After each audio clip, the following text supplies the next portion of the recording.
much, everybody. Whoa, that's my phone. It's blowing up. Holy shit. Oh my God, where is it? This is an important call. If I miss it, Don't answer it. Don't answer it. Oh, I can't answer it. I'm in Canada. Sorry. Put it back. Hopefully it was an emergency. The dream's over. Actually, I'm gonna make sure it wasn't an emergency. I thought it was. For the next 15 minutes, all 911 calls will be diverted to your phone. Maybe it was an emergency. Yo, we got some extreme PO going on here. Dude, hey man, one more word out of you on the street, buddy. What's that? One more word out of you, you're on the street. You're in the PO hotel, buddy. I might have brought it in here. You're in the fucking BO mobile. Motherfucker, leave me alone! I don't have the answers! I guess you should talk about original lineup. Let's see, the beginning. Well, me and John Henry, actually, John Henry didn't even start this band. This shit was my personal concoction, actually. But started back when I was 15.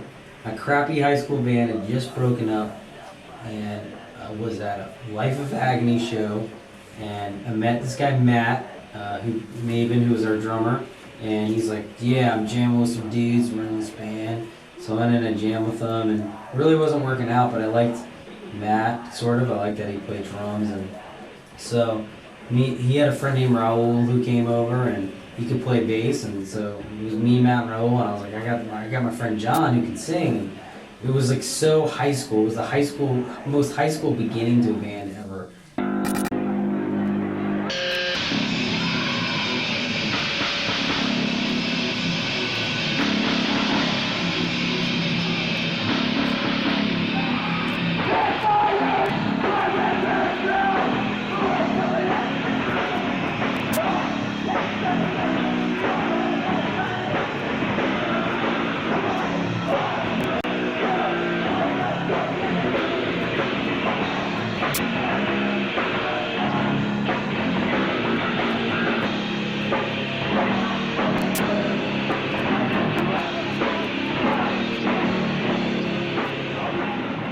The name was an idea of our first drummer by the name of Matt Maven.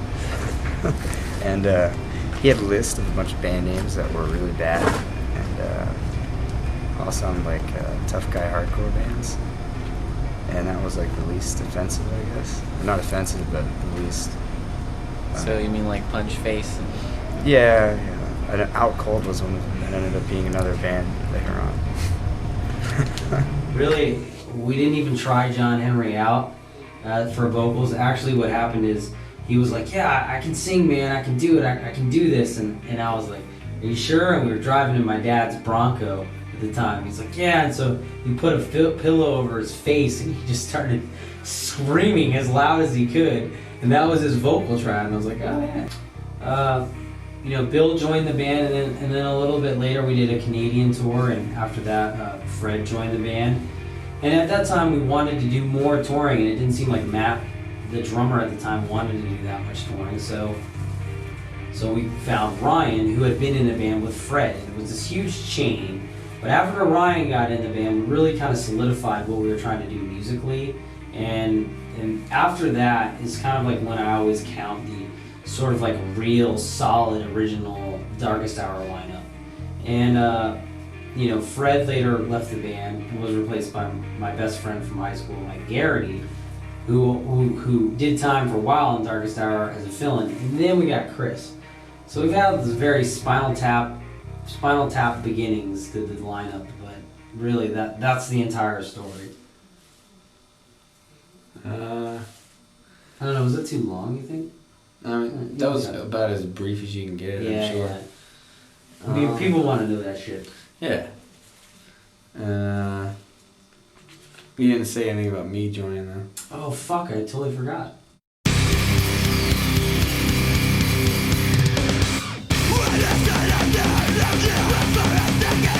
Yeah.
There's this place in Minneapolis, Minnesota that the Dillinger 4, this band, they own this bar.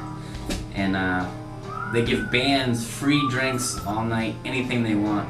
All liquor, all beer, all night for free. So one night we all took advantage of this situation. And it pretty much turned into what we can call like the most chaotic, darkest hour night on the books in the history of our band. And eventually what happened is each one of us individually got kicked out of the bar. Michael J. Schlabbaum, who is the father of the group, pretty much had to walk us all out individually to the van to get us out of there. And then it's just like Weenie was throwing shot glasses at the bar, and it was just nuts. So later on in our travels, we heard that the policy for that bar, Dillinger 4, I guess, completely changed that policy. Now it's not an open bar for all bands. There's a limit. I guess they give tickets now or something, I don't know. But any band that plays there, we apologize for that. I mean, sorry for harshing the free bar mellow, but that's what happens, man. But D, I'm sure, I don't know. Actually, Paul joined the band because we did a tour with Destruction from Germany, and they were like the hardest. That was one of the hardest tours Darkest Hour has ever done. And after that tour, it was obvious like you didn't really want to tour that much, and you really didn't know what was going on. And so, you know, it was kind of like a mutual decision at the time between Bill and the rest of us that we would need another bass player because we wanted to do all this touring. I was graduating from college, and we really wanted to take the band to the next level. So the interesting thing is that Ryan was like, well, I got this friend named Paul who plays bass. And I actually, my friend Garrity, who I mentioned before, who played guitar later in the band, I actually wanted him to play bass because I knew him and I knew that he could probably fake it. I didn't really care, and I just knew that we could get along. But Ron's like, no, I got this friend named Paul, and so Paul came up in this car that didn't start with a key. It started with a pair of scissors, and he had a straw hat that he'd stapled to the top of the roof, so whoever sat in the car would be wearing the straw hat. So Ryan gets to my house. He's like, hey, this is my friend Paul. I'm like, hey. He's like, yeah, I got this practice space up the street. He's like, okay, let's go up there. I'll take my car. You have to climb in the back because the doors didn't open either. So Paul climbs in the back, starts the car with a pair of scissors, and I'm like, this guy is fucking sketchy.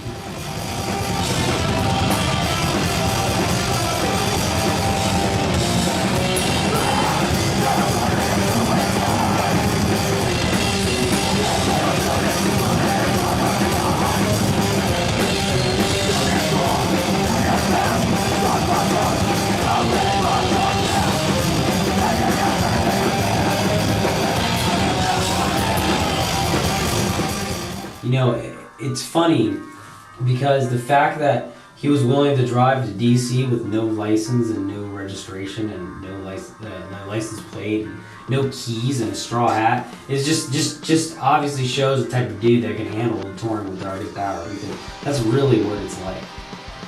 Paul's got a fucking, he's thirsty, man. He's had a hard show. When you have a hard show like this, you gotta drink. Make a drink. There you go.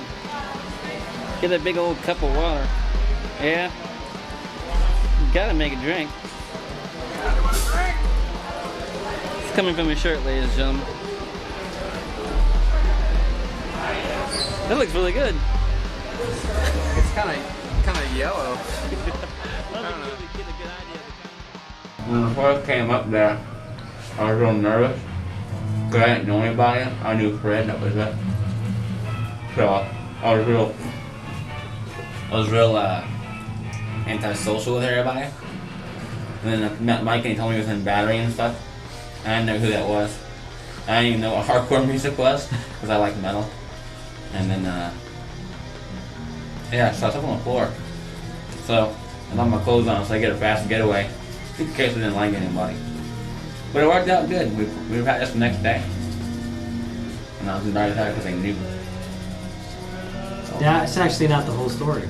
Huh? Well, I met Ryan through a friend of ours, Corey, and Ryan came over one day. I met him and then just got in contact with him somehow. I can't remember. And we started a band at the time called Gutted. And it was a death metal band.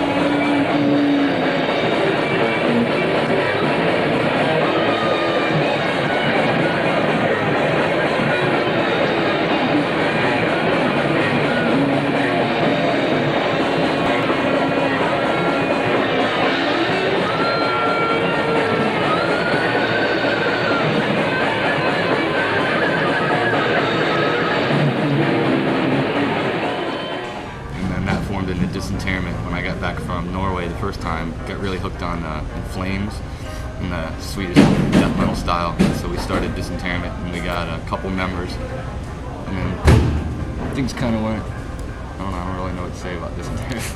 It's a band that me and Ryan were in for 7 years. Okay, you had 3 guitar players, right? Yeah, we had 3 guitar players, and it kind of helped form me and Ryan's like playing together and like writing music together as like a relationship to where definitely helped us today, because I don't think me and Ryan would be here where we are now if we hadn't done those 7 years together and learned how to play together. When my wife bought Sex and the City on tour, who was the one that could talk to her about what happened in every episode? I do like Sex and the City, but just hear me out. Other than Sex and the City, that's the only. Hey, wait, real quick. What did what's her name? Sarah Jessica Parker, whatever. What did she do in the last episode of Sex and the City? I think she was supposed to move to Paris. Point proven. But no, I religiously watch. I thought you were gonna say she gets back with Big. No. You watch it too. Wait, what? No. Wasn't there one episode where they This is a really weird conversation, man. No, all I'm saying is, look. Darkest Hour follows Sex in the City.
Here we are hanging out at the barbecue. How's everybody doing?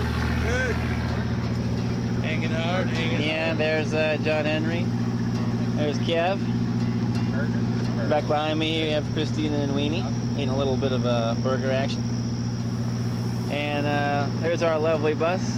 And all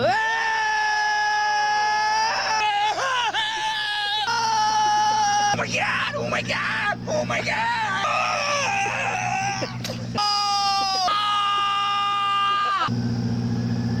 Whoa. It's Miller time. Oh yeah, about a year ago, I told these dudes, I was like, man, I went to Ozfest the other day. I don't know, man. It seems like y'all would fucking kick ass on this shit. Dudes were like, oh, dude, no fucking way. You'll never see us on Ozfest.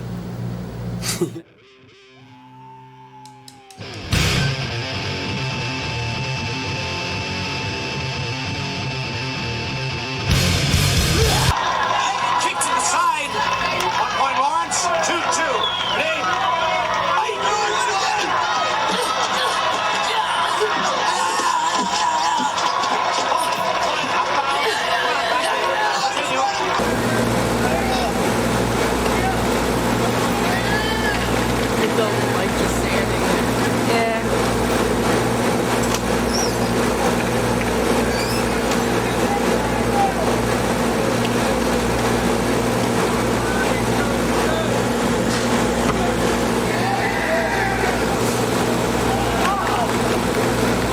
Wait a minute, is that guy just in his underwear? They think it's they know something's fishy. They can see it. They can see it, man, in our eyes. Hey, right here. Ready, Tim? Right here. Ready? Right. Let's do it. Hey, Excuse me 1 second. You know what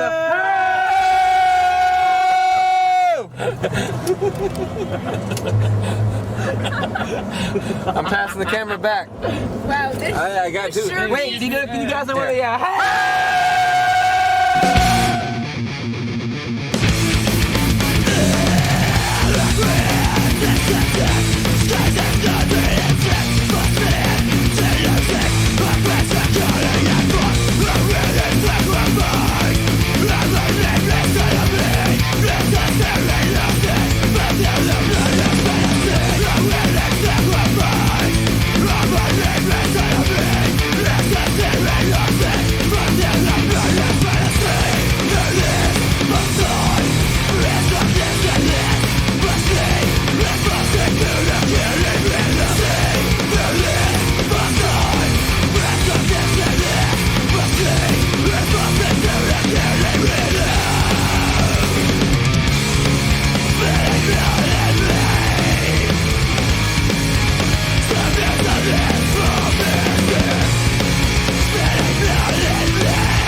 how could it get worse?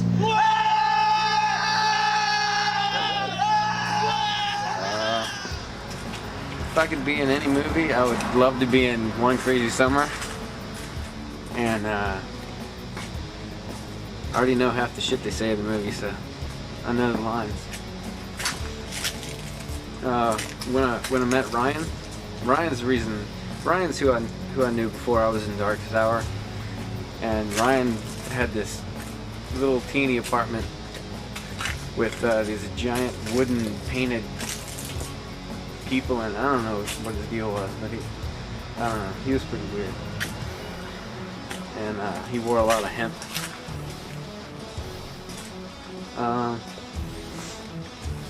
And when first time I ever tried out with Darkest Hour, Mike kept turning my knobs, and it was pretty annoying. I was lucky enough to be in the van when we got arrested. Apparently we all had weed all over us, all over the place. Not just, coming out our ears, out the yin yang. The cops pull up right next to me on the side, and the cop just comes up like this, and he looks over at me, and then slams on the brakes and throws on the lights and pulls us over. Everybody in the van is sort of tripping a little bit, but not too hard. And the cop walks up and he asks for my license and stuff and says that there's a cracked windshield. He's like, step out of the vehicle. I'm like, okay, so I walk to the back of the vehicle. The cop says, well, I was talking to you, I noticed you got an unopened case of beer in there. And I'm like, yeah? I mean, there's nothing illegal about an unopened case of beer. Except for that you can't bring it across the border. And then the cop who searched the van comes screaming at us, everybody get down. So we all lie down on the ground, and one cop handcuffs us all. We're like, what are you guys doing? And the cops say, oh, we found some marijuana. I guess you guys were lying to us. And we're like, what are you talking about? There is no marijuana. They come and they tow the van. The two cops who are with get in the car. Don't say anything to us. They just tell us not to speak, and they pop in the tape cassette, and it's the song The End by The Doors, queued up. We roll to the station, and me and Mike Garrity, who was the guitar player at the time, look at each other, and we're just like, dude, we're fucked. It's like riding in a cop car with Mike Schleibaum. It's pretty tight. The cop comes in and he's like, this is what I got you for. I got you with a case of beer, illegally importing alcohol, and points at me. It's like, I got you with an open beer can. I also got you all for possession of marijuana and possession of marijuana paraphernalia. We're like, what are you talking about? He pulls out this little bottle and he says it has residue or something. Totally bullshit. So we go up front and he books Ryan. Like, they're gonna book everybody into the jail and then give us the option to pay our way out, $6,000. I have enough money to pay to get out Paul, me, and Garrity, but I don't have enough money to pay to get out Ryan or John. Me and Ryan stayed in jail for about eight or so hours, and it felt like 8 months. And it was terrible. I don't recommend jail ever. I do recommend that you still smoke pot. That's okay. How about nicknames in jail? Nicknames? Well, Ryan was Slim Shady, I think, and if I remember mine was like Rick or something. So we have to go to the Western Union while they sit in jail. So we go to the Western Union, then we get a ride to where the van's impounded, which also happens to be just some dude's house. Drive back to the jail, bail everybody out. Everybody's freaking out. John and Ryan had prison food, probably prison sex, and did a lot of weird things in that 8 hours. We tried to go pee. It'd be really hard because there'd be these crazy dudes staring at us, and they start going, "Hey, good shot, good shot." We drove full on as fast as we could from Roland, Oklahoma to Dallas, Texas, and on the way we got pulled over again because the front headlight was out. When the cop pulled us over, I was freaking out. I couldn't believe it. He walks up to the window, taps on the window, tells me the front headlights out and says, "You might want to get that fixed," and leaves. We were all just dead in a panic. We make a mad dash to the border, cross the border, still play the show, and it was seriously one of the most surreal days of my life.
One thing that I really miss about tour, man, is jerk biz.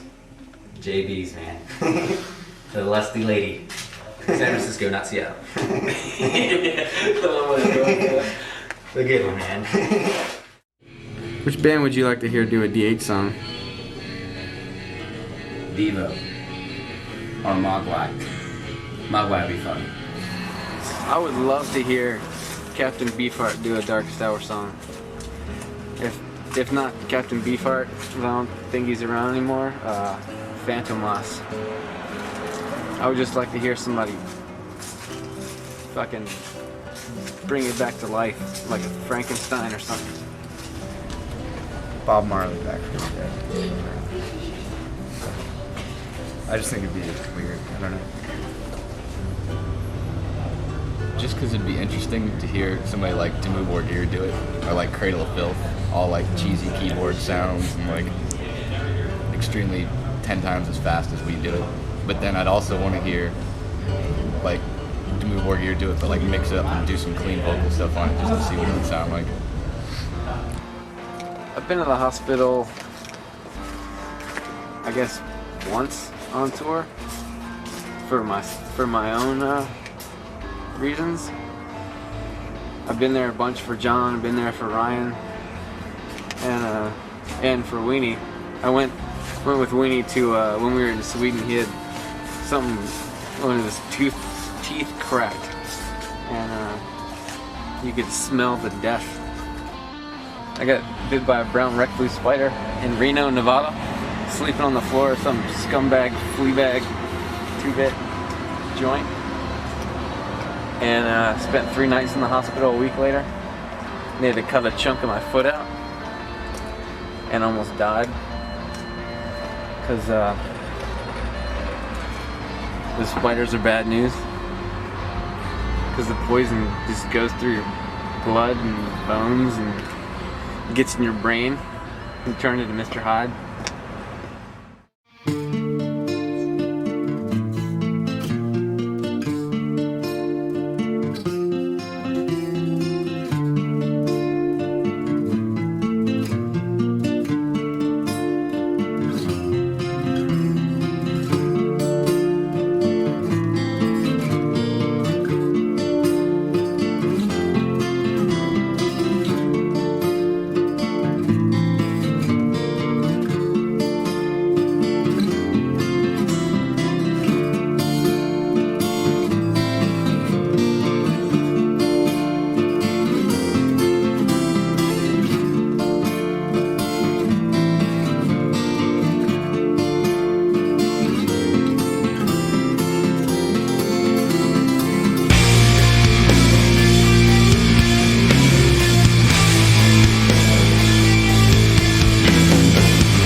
What's going on, man?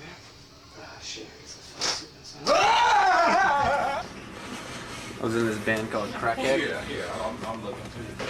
And we were very acrobatic.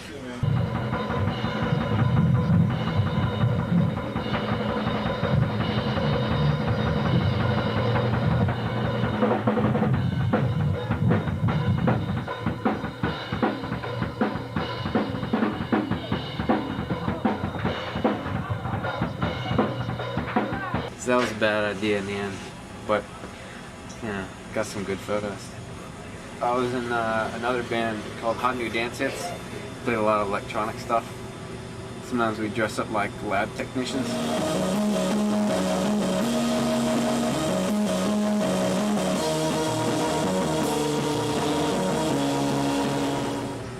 That worked out. Look at that. I got bonus strawberry. And look, there's 2 worms connected. This is a good bag. This is rare.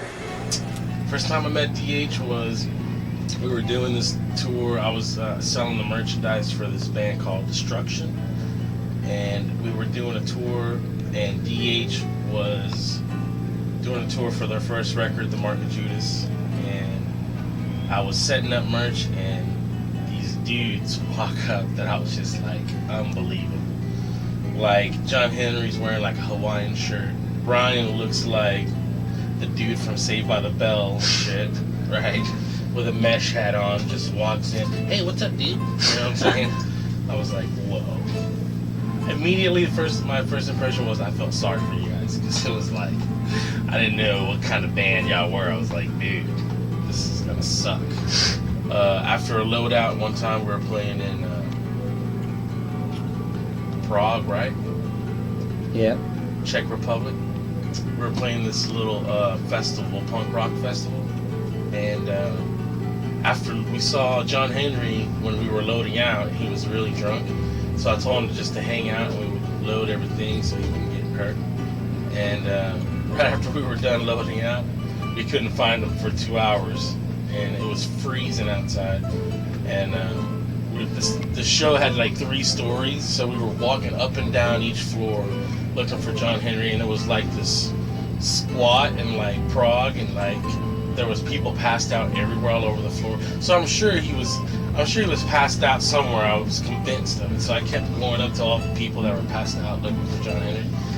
And Mike goes out on the streets, wandering down the street looking for him. He finds John Henry in a ditch face down. He couldn't get up. He lost his glasses. That was just classic.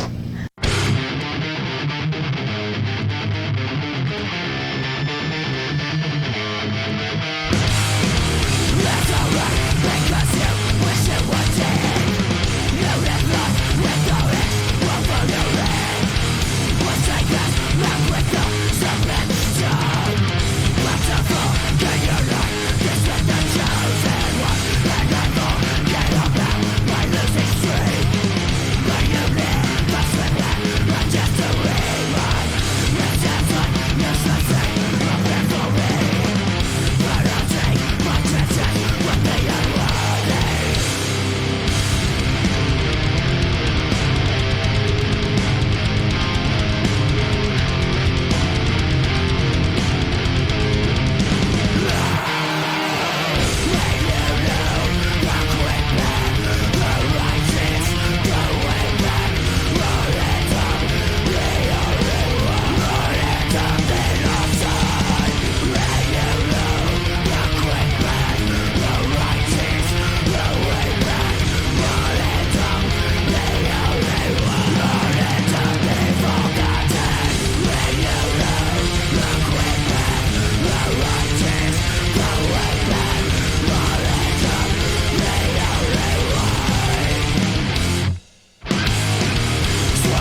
true that you party pretty much harder than.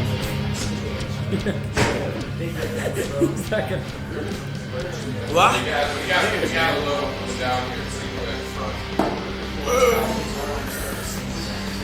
What? Dude, they're fucking. Yeah, I know, dudes can. What is it that gets you off on dudes getting seriously hammered? Like, I need to know this right now. Yeah, Garrett looks. He's fucking wrecked. Okay. He doesn't look good. But it's cool. No, it is cool. My dude's partying, man. I'm not trying to harsh the mellow. Oh, I know about the pyramid. No, but the kids don't know about the fucking pyramid. Greatest, man, most electrifying stage move ever! Have people stolen the pyramid? Dude, you don't hear kids. No, I'm with you. You don't hear kids like yelling for the throw the guitar around move, man. They want the pyramid, man. They want the throw the guitar around move. I'm into it. Everyone throws the guitar around, man. How many people fucking stack it up? Fucking pyramid, man. Nobody. What was like one of the most like memorable moments on tour so far? If you had to choose one. You asked me the wrong. How am I supposed to like reach in and grab some random memory? I don't even know. Fondest I'm memory. too out of it for that. What would you say though sticks out the most in mind? Okay, how about this? What is the vibe you get when touring with Darkest Hour? If you had to give out of like, what about it makes it so? Why do you want to keep going on tour? Man. Say it again. Good times, right? Is it the only thing that you like about? I don't know. It's cool, man. All right, good so dudes, like interesting happenings. I don't know, travel. It's fun. now, when you do merch, man, what is it that makes you fucking tick, man? What is the merch motto? Do you have a merch motto? No. Do you have a merch credo? No.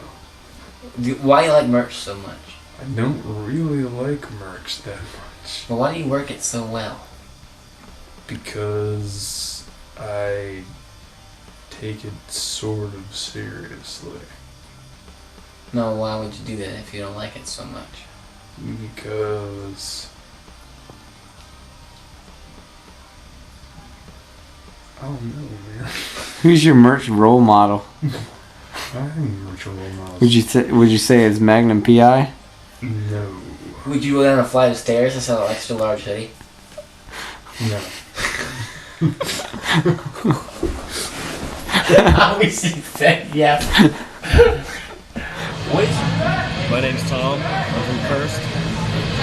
And I've drank more beer and caused more self-destruction in the last 2 weeks touring with Darkest Hour than I have in the last 8 years of my life. Thanks, guys. I appreciate it. I would probably consider them to be the lambda of metal. Ryan, hands down, is Wormser. He's a little dude with glasses. Chris Wiener would be Poindexter. Just cuz. Mike would be Louis Skolnick, because he's always in the middle of things and he's kind of the hierarchy, kind of, so, you know, whatever. John would be Lamar Luttrell, because he's very soft-spoken and fashionable.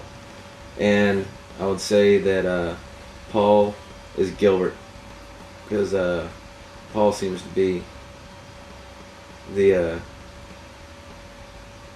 Paul can easily be the voice of reason, remain very calm and all that, but all together it's just a bunch of dorks. So J-Dub, what's your policy for Down Under? Phobia likes it, of course. Keep it down under? Keep it down under? And Cunt doesn't say much, does he? I've got a lot of people out, like California. I mean, Yeah, there's a thanks lot for of nothing, people you from cunt. California Yeah, and you San stiff Antonio bastard. and Texas Look at you. and all those places that I've You're been. good for nothing. That have, because Nice I tie, got a message from Kristen today. That Darkest Hour backstage. Come join us. Have a beer. Have a beer. Can't really see the sign, but you have to have a laminate to get in here. It says backstage only, laminate access only. So lucky we have these things, because if not. Wow, it really does say that. Yeah.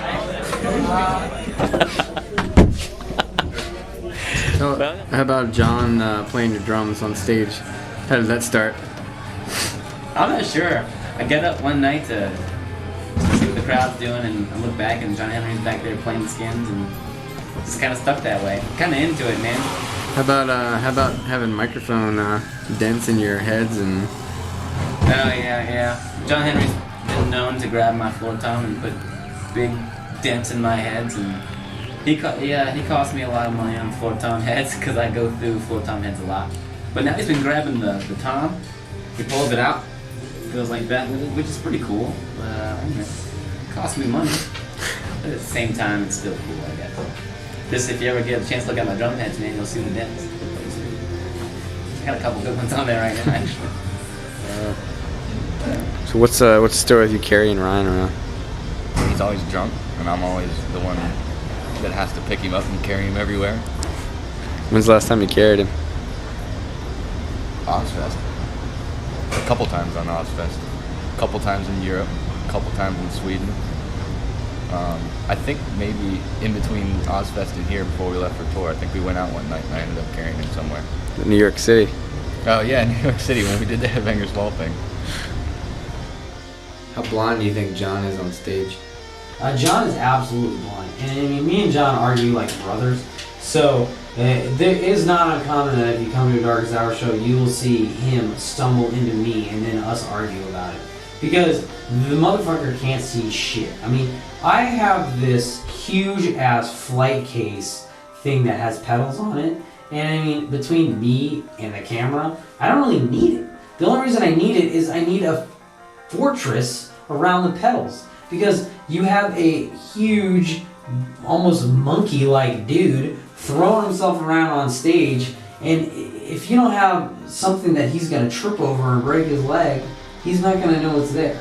So honestly, John is so blind that he not only can't tell what the audience is doing, where he's at on stage, he can't even read the set list. So either we write a set list the size of this wall that says all the songs, or he just has to look at me and go, dude, what's next? And that's what happens. That's how blind he is. Okay, we're playing the set. Everybody's having a good time. And then I look over here. And what song's after Split right there? It says Hollow. Here. All right, let's take a look over here at Ryan's set list. What's the song after Split? Well, it looks like they put Accessible Loss in there, but before that it was Epitaph. Okay. So there was a little bit of miscommunication. Not only was he wrong once, he was wrong twice. He was wrong twice. He's double wrong. What does his set list say, I wonder? Because I haven't seen it. Let's go check it out. Oh look, he's got two of them over here. This might just be something curious. I just want to know what it says. Oh, okay, these are the same as mine. Do we have another Hollow? Another one that says Hollow? Yeah, both of these say Hollow after Split. So he gave me a defaulty one. He's trying to fuck you up. He's trying to make you look bad. He knows you're about to get in the Guinness Book of World Records for playing the best drum fucking set of drums of your life. Yeah, he can't hold that against me. No. Can't help it. You know what it is? It's jealousy runs deep in this ravine known as Darkest Hour. He's jealous, man. Mm-hmm. He's jealous of your triceps.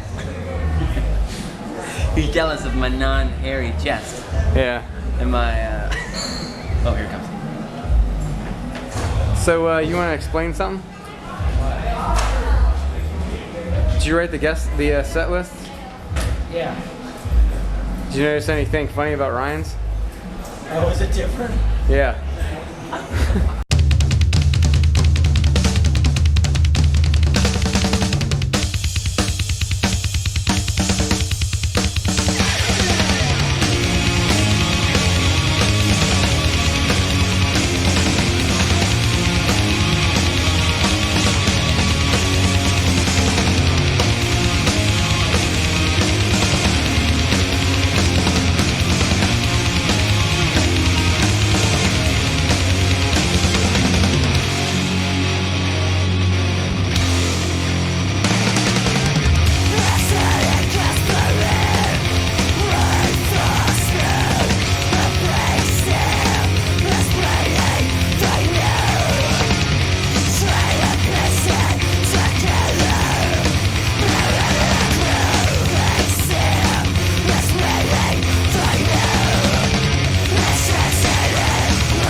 Time to go to bed.